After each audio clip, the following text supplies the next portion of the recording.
नमस्कार दोस्तों, स्वागत है आप सभी का इस चैनल पर। दोस्तों, आज हम पढ़ने वाले हैं नसरुद्दीन मोहम्मद हुमायूं के बारे में। नसरुद्दीन मोहम्मद हुमायूं के बारे में हम काफ़ी अच्छी तरीके से आज हम पढ़ने वाले हैं, और फिर बाद में लास्ट में एग्ज़ाम में आए हुए जो प्रीवियस ईयर के जो क्वेश्चंस हैं उनको भी हम इस वीडियो में कवर करने वाले हैं। तो चलिए अब इस वीडियो को स्टार्ट करते हैं शुरू से।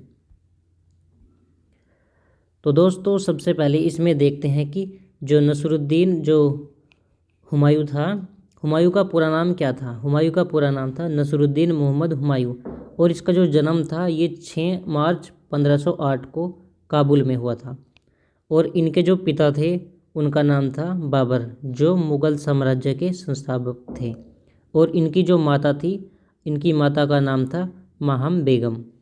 तो ये बाबर की फ़ोटो है, और ये हुमायूं की, और ये इनकी माता माहम बेगम की। अब इसमें देखते हैं कि 1530 में 29 दिसंबर 1530 में आगरा में और 23 वर्ष की अवस्था में जो ये हुमायूं था ये गद्दी पर बैठा था आगरा में। और इससे पहले ये अपने पिता के टाइम पर ये बदखशा का सूबेदार भी था। अब इससे आगे जो हुमायूं था ये अपने पिता की मृत्यु के बाद ये उत्तराधिकारी घोषित कर दिया गया था। मतलब उससे पहले ये उत्तराधिकारी घोषित कर दिया था, और जो बाबर की जो मृत्यु थी उसके बाद ये इसका राज्याभिषेक कर दिया गया था, वो भी आगरा में। तो जो बाबर के जो पुत्र और जो पुत्रियाँ थीं, तो सबसे जो बड़ा पुत्र था बाबर का जो हुमायूं था, और इनके जो और भाई थे, यानी कि जो बाबर के जो पुत्र थे, ये सारे पुत्र हैं बाबर के। हुमायूं, कामरान, हिंदाल, बिरजस्करी और गुलबदन जो बेगम थी ये इसकी पुत्री थी बाबर की। अब इससे आगे देखते हैं कि अपने पिता के निर्देश के अनुसार जो हुमायूं है, हुमायूं ने राज्य का बंटवारा अपने भाइयों में कर दिया था। इसने क्या किया कि कामरान को काबुल दे दिया और कंधार, मिर्ज़ा अस्करी को इसने संभल प्रदेश दिया, और जो मिर्ज़ा हिंदाल है उसको अलवर और मेवाड़ की जागीरें दी। और जो इसका एक चचेरा भाई भी था सुलेमान मिर्ज़ा को इसने हुमायूं ने बदखशा का प्रदेश भी दे दिया था। तो अब इससे आगे देखते हैं। तो जो नसरुद्दीन मोहम्मद हुमायूं था, इसने क्या किया था कि दीन पनाह भवन में सीढ़ियों से गिरने के कारण इसकी मृत्यु हो गई थी हुमायूं की। तो इसके बारे में जो इतिहासकार है लेनपुल, वह लिखता है कि जो हुमायूं था वह गिरते पड़ते इस जीवन से मुक्त हो गया, ठीक उसी प्रकार जिस प्रकार तमाम जिंदगी वह गिरते पड़ते ही रहा था। और इससे आगे इसमें हुमायूं ने दीन पनाह नामक नगर की स्थापना भी की थी। हुमायूं नामा की जो रचना की थी वो की थी गुलबदन बेगम ने, जो कि हुमायूं की बहन थी।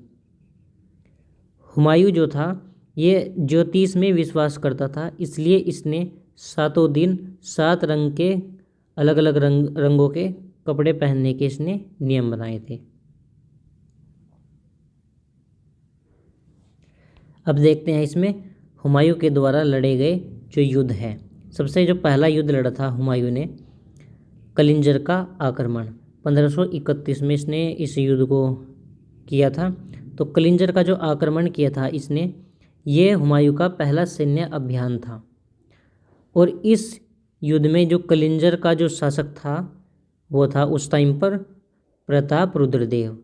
तो 1 महीने के घेरे के बाद भी हुमायूं इस किले को नहीं जीत सका था, जो किसका किला था, प्रताप रुद्रदेव का। और फिर बाद में इसने प्रताप रुद्रदेव से इस बारे में संधि कर ली थी। तो इससे जो अगला युद्ध आता है वो है देवरिया का युद्ध, जो 1532 में लड़ा गया था। तो देवरिया का जो युद्ध था हुमायूं और महमूद लोदी की सेना के बीच लड़ा गया था। इसमें क्या हुआ था कि महमूद लोदी की पराजय हो गई थी, और जो हुमायूं था ये जीत गया था। अब इसमें आगे देखते हैं। इससे अगला युद्ध जो आता है वो है मालवा का युद्ध। तो मालवा और गुजरात का युद्ध कब लड़ा गया था, 1534 और 35 में ये युद्ध लड़ा गया था। इस समय जो मालवा का जो शासक था वो बहादुर शाह था। हुमायूं के आक्रमण से भयभीत होकर बहादुर शाह भाग गया था और इस तरह आसानी से हुमायूं एवं मालवा गुजरात पर अधिकार हो गया था। हुमायूं ने अस्करी को यहाँ का सूबेदार नियुक्त किया। फिर इसके बाद जो अस्करी था ये कानून व्यवस्था बनाने में असफल रहा और इसके बाद जो बहादुर शाह था ये अपने छिपे स्थान से बाहर आकर इसने अपनी प्रजा के सहयोग से गुजरात पर यानी कि मालवा पर पूर्ण रूप से अधिकार कर लिया था। अब इससे आगे इससे जो अगला युद्ध आता है उसको कहते हैं हम चौसा का युद्ध, जो लड़ा गया था 25 जून 1539 में। तो इस युद्ध में क्या हुआ था कि शेर खां, जिसको हम शेर शाह सूरी के नाम से भी जानते हैं, शेर खां और हुमायूं के बीच यह युद्ध लड़ा गया था। इस युद्ध में शेर खान यानी कि जो शेर शाह सूरी था वो विजयी हो गया था और उसने शेर शाह की पदवी धारण की थी। फिर इससे जो अगला युद्ध आता है वह है कन्नौज यानी कि विलग्राम का युद्ध, जो 1540 में लड़ा गया था। और इस युद्ध में शेर शाह सूरी और हुमायूं के बीच यह युद्ध लड़ा गया था और इसमें हुमायूं फिर से हार गया था। इससे जो ऊपर वाला युद्ध है चौसा के युद्ध में भी हुमायूं हार गया था और फिर जो कन्नौज यानी कि जो बिलग्राम का युद्ध है इस युद्ध में भी हुमायूं की पराजय हुई थी। इसमें क्या था कि जो शेर शाह का आगरा और दिल्ली पर पूर्ण रूप से अधिकार हो गया था और हुमायूं जो इसी युद्ध में जो बिलग्राम के युद्ध में हुमायूं सिंध भाग गया था और इसने वहाँ पर 15 वर्ष तक घुमक्कड़ों को जैसा जीवन निर्वासित किया, व्यतीत किया, यानी कि इधर उधर वह घूमता रहा 15 वर्षों तक का। फिर इससे आगे हुमायूं का निर्वासन काल के बारे में पढ़ेंगे। तो हुमायूं का निर्वासन काल यानी कि 1540 से 1555 के बीच यह घुमक्कड़ की तरह 15 वर्ष तक ये इसी प्रकार से इधर उधर घूमता रहा। तो हुमायूं 3 वर्ष तक राजस्थान और सिंध में भटकता रहा। इसके बीच में 1541 में हमीदा बानो बेगम से इसने विवाह किया और सिया मौलवी अकबर जामी की पुत्री थी। फिर 1542 में अमरकोट में वीरसाल के महल में हमीदा ने एक पुत्र को जन्म दिया जो आगे जाकर अकबर के नाम से प्रसिद्ध हुआ। फिर इसके बाद 1543 में जो हुमायूं था ये ईरान चला गया और यहाँ के जो शासक थे तहमास्प के यहाँ इसने शरण ली। तहमास्प की जो सहायता से इसने 1545 में अपने भाइयों से जो काबुल और कंधार को दोबारा से जीत लिया। फिर इसके बाद 1555 में हुमायूं ने पंजाब के जो सूरी शासक था उसको पराजित करके दिल्ली की गद्दी पुनः प्राप्त कर ली। दिल्ली की गद्दी पर पुनः इसकी जीत हो गई। फिर इससे आगे इसमें तो एक बार फिर इसमें सारणी के द्वारा देख लेते हैं टेबल की फॉर्म में कि हुमायूं ने कौन कौन से युद्ध लड़े। यानी कि 1531 में कलिंजर का युद्ध लड़ा था जो कि किसके खिलाफ लड़ा गया था, प्रताप रुद्रदेव के। और इस युद्ध का जो परिणाम हुआ था इस युद्ध में संधि हुई थी, किसी की भी जीत नहीं हुई थी। इससे जो अगला युद्ध है वो 1532 में लड़ा गया था, देवरिया का युद्ध कहते हैं उसको। इस युद्ध में जो प्रतिद्वंदी था यानी कि जिसके खिलाफ हुमायूं ने यह युद्ध लड़ा था उसको कहते हैं महमूद लोदी। और परिणाम इस युद्ध का क्या हुआ कि इसमें हुमायूं की विजय हो गई थी। इसके बाद 1532 में चुनार का जो युद्ध लड़ा गया और यह युद्ध जो लड़ा यह शेर खां के खिलाफ लड़ा गया था। और इस युद्ध का जो परिणाम था इस युद्ध में भी संधि हुई थी, किसी की भी जीत नहीं हुई थी। इससे जो अगला युद्ध आता है ये आता है 1539 में चौसा का युद्ध। यह युद्ध शेर खां के विरुद्ध लड़ा गया और इस युद्ध में हुमायूं की पराजय हुई थी। इससे अगला जो युद्ध आता है वो 1540 में कन्नौज यानी कि बिलग्राम का युद्ध।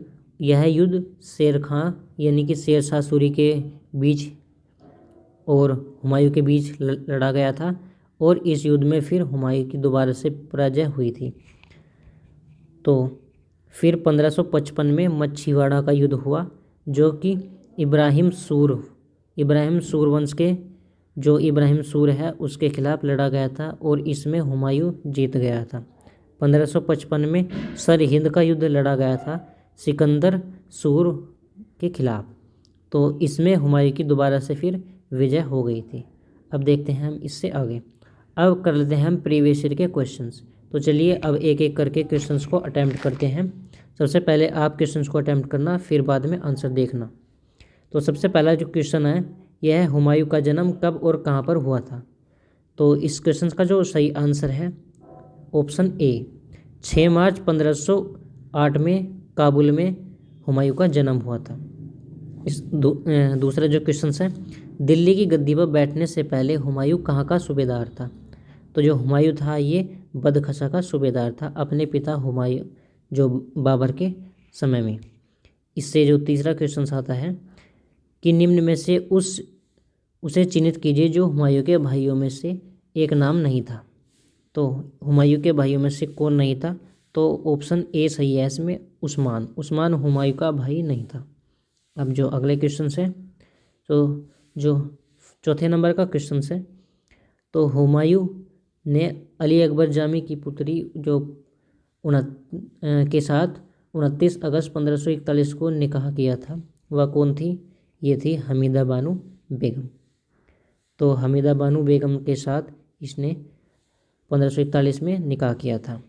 जो पांचवा क्वेश्चन आता है, मुगल सत्ता की पुनर्स्थापना किस युद्ध में हुमायूं को मिली विजय के फलस्वरूप हुई थी। यानी कि जो हुमायूं ने दोबारा से शासन को अपने हाथ में किस युद्ध को जीत कर लिया था। तो ये था सरहिंद का युद्ध।